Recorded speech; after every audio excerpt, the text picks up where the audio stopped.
our speaker. Rob came to Penn Charter in lower school, was a lifer. He served on the Mirror staff, was a member of the Literary Society, worked in journalism, was part of the Webster Debating Society, and participated in the 1985 mock debate playing presidential candidate Walter Mondale. Rob Salkowitz, OPC 85, wears many hats: author, futurist, media analyst, entrepreneur, educator.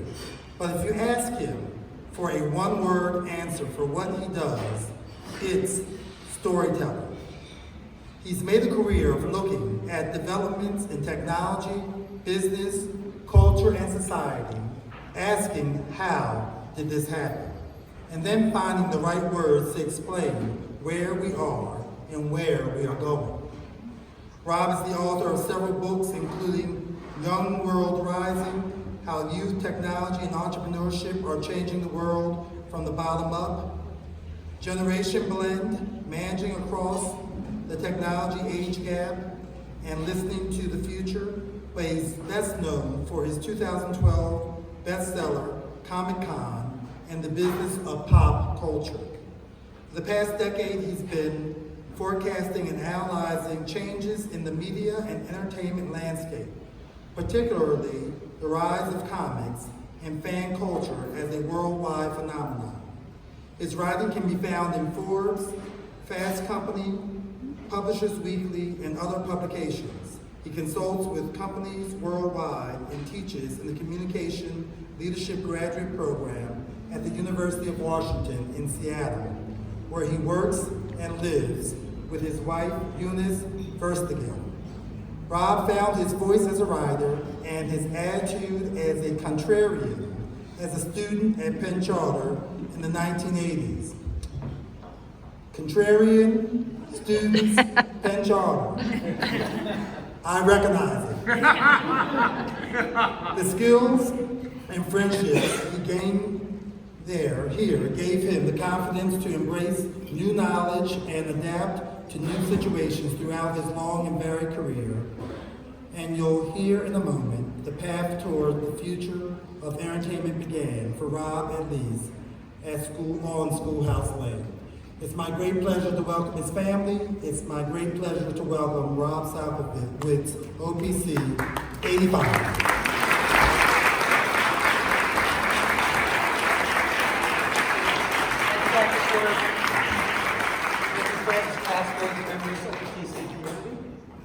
Before we get started, I've got a few questions. How many people here have read a comic book or graphic novel in the last 6 months? Not bad. How many people here have ever been to a fan convention? Doesn't have to be comics, could be anything, right? How many people here have seen a Marvel movie? That's what I'm thinking. Now, I get that maybe this is kind of a biased sample, but if you had asked that question back when I was a student at Penn Charter back in the 80s, you would have gotten a very different response, because all of the stuff today that is the beating heart of our popular culture didn't used to be all that popular. In fact, the story of how this unique art form, this unusual storytelling platform, and this very intimate fan culture went from being a niche at the edges of public consciousness to the engine of the entertainment economy and the foundation for today's storytelling, not just in books and comics, but in TV, video games, movies, all over the place. That's a story that has both a personal and a professional connection for me. So for the next 20 minutes or so, I'd like to share both of those stories. Our story begins on a beautiful spring day in 1981. Jack Rogers is throwing batting practice for the 14-year-old baseball team. Joe Perot's got the lacrosse team running laps. By the track, the sprinters are stretching while Steve Bonney looms nearby with his stopwatch and clipboard.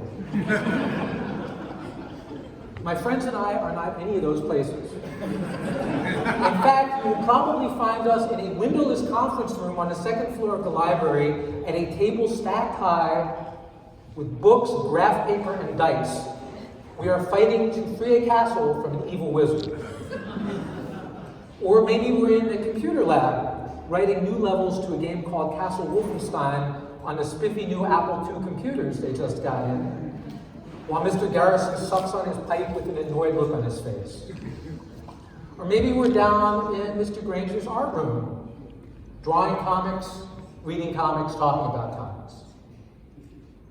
To get a sense of me and my friends in the 8th grade, think Stranger Things, but without the monsters. Or the girls. Or maybe the Goldbergs a few years earlier. In fact, weirdly, exactly like that. Now, I know what you're thinking, right? Here we are, living what has become the media's official version of 1980s adolescence. We were trendsetters ahead of our time. We must have been the coolest guys in class. Oddly, this was not the case. It was confusing to us, too. Because what we were doing was we were marinating in a revolutionary new style of storytelling, more immersive, engaging, participative, and all-encompassing than anything that had come before, using all the tools that technology was putting at our fingertips. We were also secretly getting trained in some skills that turned out to be pretty handy in the 21st century. Of course, none of us had a clue about any of that, and neither did anybody else. If you had told me and my friends that the stuff that earned us wedgies in the 8th grade would someday create hundreds of millions of dollars of economic value and become as mainstream as professional sports or popular music, I think we'd have all thought it was more likely that we would all develop superpowers after being bitten by a radioactive spider. But here we are. It's Marvel's universe we just live in. How did this happen? As Dr. Ford said, I've spent the last 10 years of my career investigating this question. I've written books about it. I've talked about it on stages at events and conferences all over the world. I've worked with clients in the business world, trying to understand what's going on in the fan economy. I teach in the graduate school at the University of Washington. And I've written stacks of articles in places like Fast Company, Publishers Weekly, and Forbes. And by the way, Forbes pays a guy to write about the business of comics and superheroes, and that guy is me? How did that happen? Glad you asked. Let's go back to the 80s for a minute. So by the time I got to high school, I had put many of these obsessions behind me because that kind of thing was so weird and shameful that you could not even pretend to be a properly functioning, socially presentable teenager and be into this stuff. Now, I was still a nerd, but I was more the ordinary, bad at sports, know-it-all, pain in the ass nerd, as all of my class of 85ers here can surely attest. I made up for my previous overactive fantasy life by getting really into reality. I worked for the newspaper, I got into politics, did that debate with Duffy. And when I went to school, it was in New York, which in the late 80s was about as real as the real world got. I moved out to Seattle to start my career in, of all things, marketing and advertising, specifically writing and producing commercials for TV and radio. Now, the part I liked best about this, besides the writing, was editing video. Even though I had had no formal training in video production, somehow putting words and pictures together to make stories just felt like second nature to me. From there, I got into the branch of technology that was known in the early 90s as interactive multimedia. So I started a company that did CD-ROMs for corporate customers. And when CD-ROMs went away, a partner and I built a site on this new thing called the internet to let you do self-guided tours through Europe. To our great surprise, this became one of the top 10 travel sites on the internet. Now, this was 1995, and there was only 10 sites on the internet altogether. But it was enough to get the company purchased by American Express for what seemed at the time like a lot of money. Because I had this reputation around town as somebody that understood interactive storytelling, I got hired to write the scenario for a video game. The game got nominated for an award. The company flew me down to this big trade show in Los Angeles called E3, where the ceremony was held. Now, I had been out of video games and comics and all of that stuff for 10 or 12 years. I really didn't know how big it had gotten or what was going on. And when I went to this event, I was stunned. There was thousands of people there. There was video games everywhere. They were playing on big screens all around the LA center. And in the middle of all of this was this old guy in a green sweater signing posters. I recognized him as Stan Lee, the guy who had written many of the great comic book stories that I remembered as a kid. And he had been out of the business for a little while, and of course there weren't movies for him to have cameos in, so not a lot of people knew who he was. I ended up talking to him for a little while, and I realized in that moment that it was because of this guy and the people like him that I was in this business, nominated for an award in an industry, in a medium that I didn't even understand that well. Everything I knew about multimedia storytelling, I had learned from comics.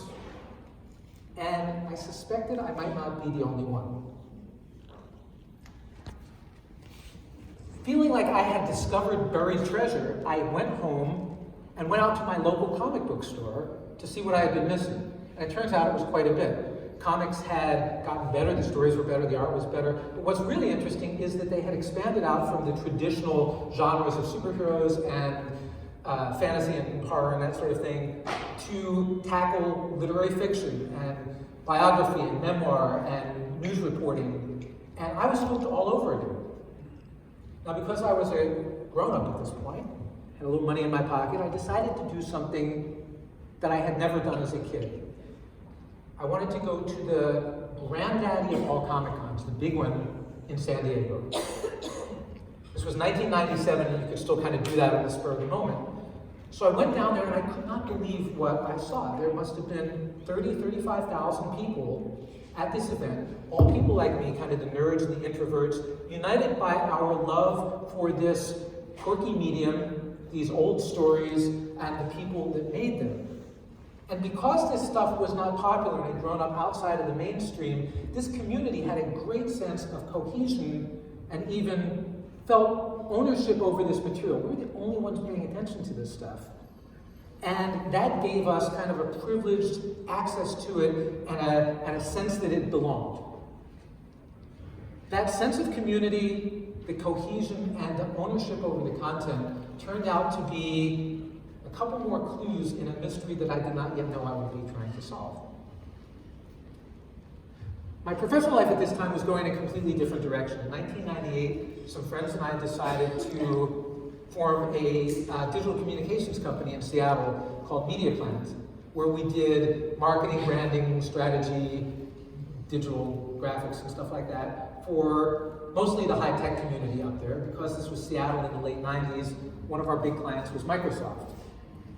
As director of strategy and content, I spent a lot of time out there dealing with clients who were working on innovative new stuff like interactive TV and real-time collaboration. In fact, my partners would kid me that I always ended up with this sort of science fiction-y brain in a jar clients. Because, nerd recognized nerd.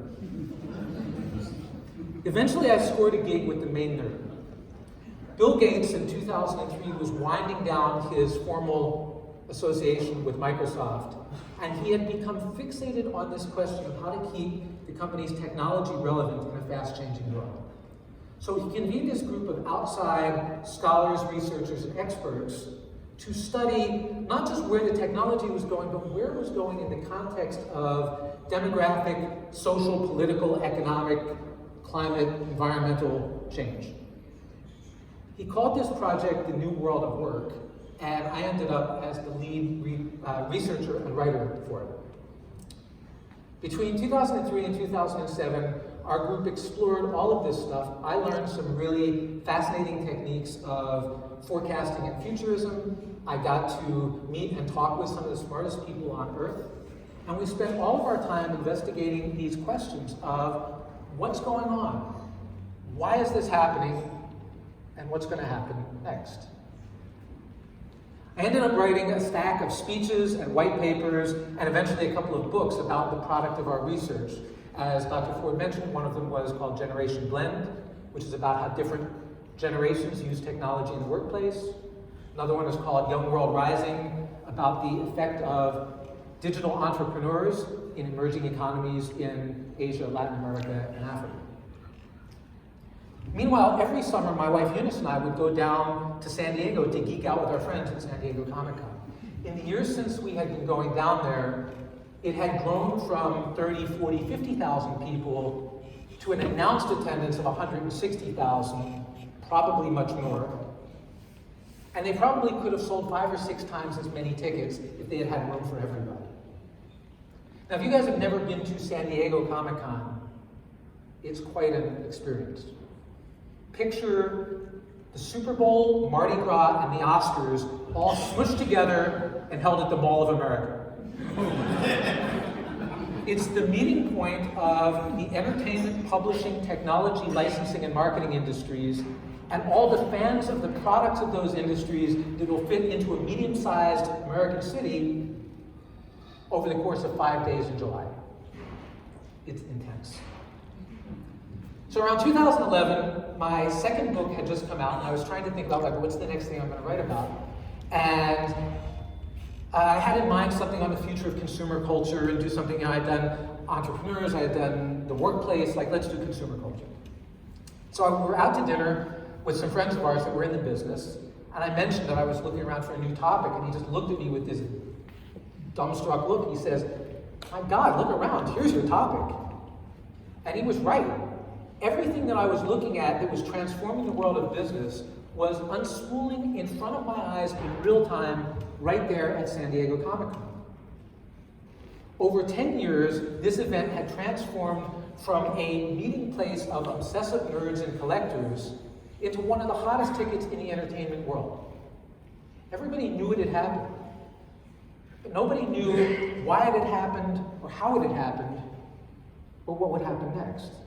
And suddenly that seemed like a hell of a book. So it turned out to be my 2012 book, Comic-Con and the Business of Pop Culture. And if you don't happen to have a copy handy, here's what happened. Sorry, spoilers. So in 1997, Marvel Comics got caught in a tug of war between 2 corporate raiders and nearly went bankrupt. In the tumult surrounding that, they let the rights to their 2 blue chip properties, The Amazing Spider-Man and the X-Men, the film rights, go to Sony Pictures and 20th Century Fox, respectively, for a song. Now, believe it or not, in 1997, making movies out of comic book characters was not a surefire proposition at the box office. In fact, the Batman franchise had kind of gone down in flames, and the smart money in Hollywood was on big budget melodramas like Titanic. Then X-Men came out in 2000, Spider-Man came out in 2001, and they were both huge hits, not just with fans who loved them, but with a mass audience. And suddenly we were off to the races. Like, millions of people around the world who would never crack the cover of a comic book were now proudly superhero fans. Around the same time, San Diego Convention Center expanded, giving Comic-Con more space than any event of its kind in the world. They opened up a room in the convention center called Hall H. It's a 7,500-seat arena auditorium that was big enough for Hollywood to bring its biggest new projects and its biggest stars face to face with the audience of alpha nerds that would show up every year at Comic-Con. This turned out to be super important because as Comic-Con became a harder ticket to get, any fan that made the pilgrimage was immediately the most popular person in their circle of friends. And if they came back and they said, "We just saw the most awesome trailer at Comic-Con, and we all have to go out and see this movie," that was worth its weight in marketing gold. With the advent of social media, it wasn't just word of mouth. Suddenly, fans could talk to millions of people around the world who shared their interest, and a lot of these fans, because of their long standing in the community, their authoritativeness, and their ownership of this material carried this message out much more convincingly than any marketing person could do. So the studios started to outbid each other for the biggest, most buzzworthy events in Hall H. And when the black Escalades start pulling up to the San Diego Convention Center, and those doors open and out steps Robert Downey Jr., or Angelina Jolie, or Idris Elba, or Steven Spielberg. And they just happen to be in town unannounced to promote their new project here at Comic-Con. That tends to get the media's attention. And it helped also that news organizations not only got the stories at Comic-Con, they could stand the reporters up in front of tens of thousands of costumed fans having the time of their life in the California sun. So the media stoked more interest in Comic-Con, which stoked more attendance, which made it more valuable to the Hollywood studios, which meant more media attention, more people, and pretty soon you've got 500,000 people in the streets of San Diego, most of whom don't even have badges to get in, they're just there for the vibe. The other thing that studios discovered is that if comic-based media was popular with audiences, maybe a good place to find new properties to develop is at Comic-Con. See, 50 years ago, people like Stan Lee made this very important discovery of storytelling structures that would keep fans turning pages, buying issue after issue, title after title, in a vast, interconnected story universe of overlapping characters because nobody wanted to miss anything important that went on in that world. It turns out, and especially today in the era of streaming media, these same story structures work really well keeping viewers coming back, episode after episode, season after season, movie after movie, in a vast, interconnected, transmedia, connected superhero franchise. So the people looking for new properties would be stalking the aisles of Artist Alley because all of the creators were there with their new stuff to show to the publishers, and all the publishers were debuting their new projects. Consequently, you got books that many people had not even heard of getting signed to lucrative TV deals, and some of them turned out kind of good, like Walking Dead. So the success of comics in the media was driven a lot by this generation of Hollywood creators that had come out of the closet about their influences. I was not alone at E3 in 1996. Stan Lee and his peers had influenced all of us. And then my generation went on to influence the current generation of creators who are more diverse, more socially engaged, and more ambitious about what they want to do with this art form and this medium across all of the popular arts. And it's created this creative renaissance, and it's actually put comics on the New York Times bestseller list, on university curricula, and as must-have items in libraries and school bookshelves. Finally, the success of Comic-Con itself created a multi-billion-dollar events industry for fan conventions. It used to be that if you were a fan of this stuff, you had to seek these things out, and there are 4 or 5 destinations around the country that hosted them. Now, any population center of any size in the US has 1 and maybe more of these per year, and that's increasingly the case around the world. What that's done is it's projected not just the content of comics, but also the culture of fandom into areas that had never been before. These are great events to take families to. They're great events for civilians. You don't have to be super nerdy to go to a comic book convention anymore. Though if you are, it doesn't hurt. And it's created this global generation of people that are walking around wearing the insignias of superheroes as part of their everyday clothing. In short, we met the nerds, and they were us. The coda to this story is that once my book came out, I became the guy who wrote a book about Comic-Con, which opened some professional doors for me. On one notable occasion, I was hired by the company that makes Dungeons & Dragons, which is the game that my friends and I wasted beautiful spring days in 1981 playing in the library, to talk to their developers about what role-playing game developers could learn from comic-style transmedia storytelling.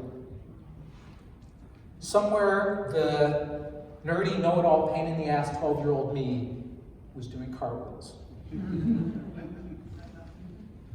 I'll close with this. For millennia, people have told themselves stories about heroes and villains in imaginary worlds. These stories speak to something deep within us, and they remind us of things that are true, or at least should be true.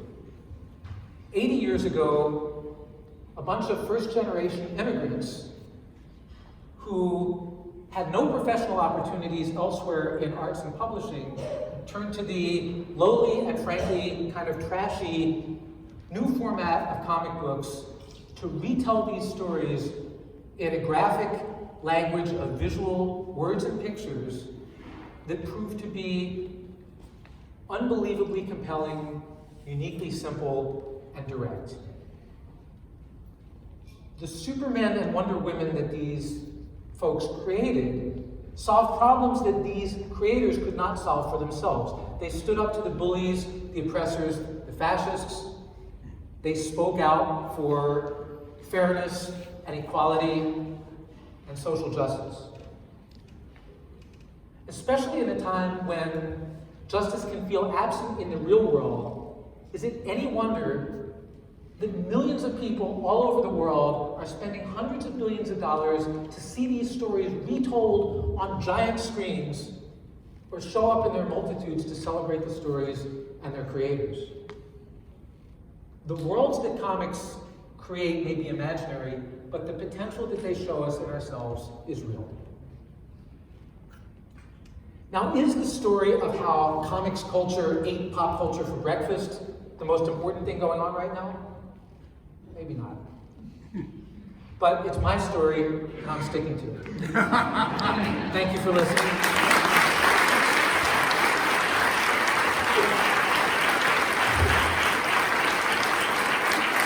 If we have some time, I can take some questions, or we can just move to dessert, and I'll be mingling and stuff like that. Sure, why not? So your talk has sort of been rooted in the fact that comics allow a voice for the marginalized. So can you name the margins that have come to light and how that is exciting to people who are not on the margins?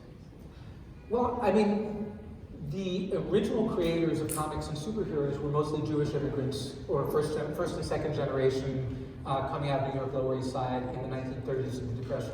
That's specifically the historical origins of them.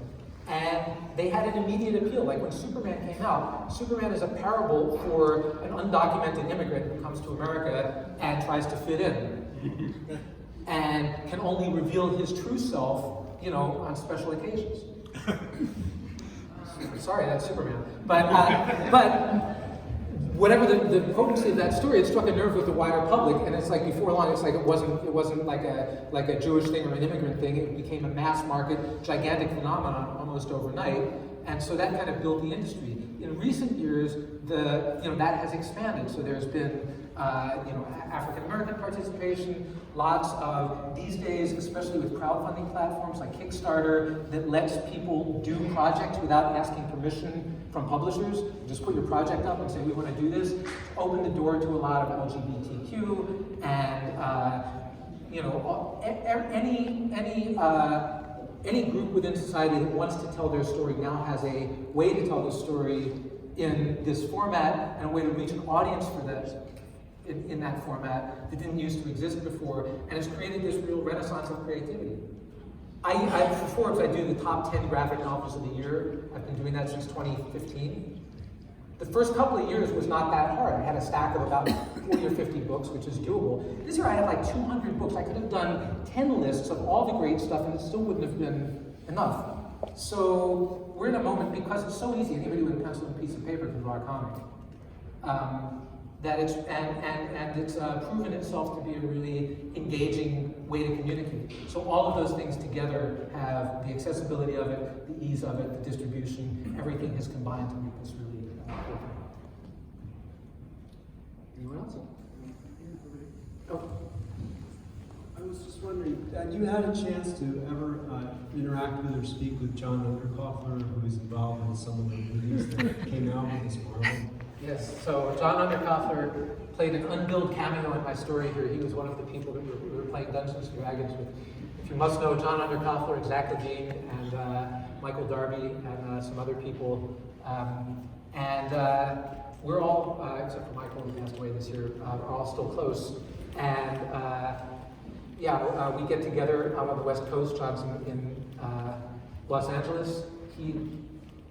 It's very funny. It's like I was like the comics and writing nerd, and here I'm like a writer about comics. And John was like the engineering and math nerd, and now he's like a mad scientist. And Zach was like the biology nerd, and now he's like a neurosurgeon. So we all somehow like squeeze through to become like the ideal versions of ourselves as 12-year-olds or something. But yes, thank you. John, and John sends his regards, by the way. I mentioned I was coming here, and he said say hi to the gang.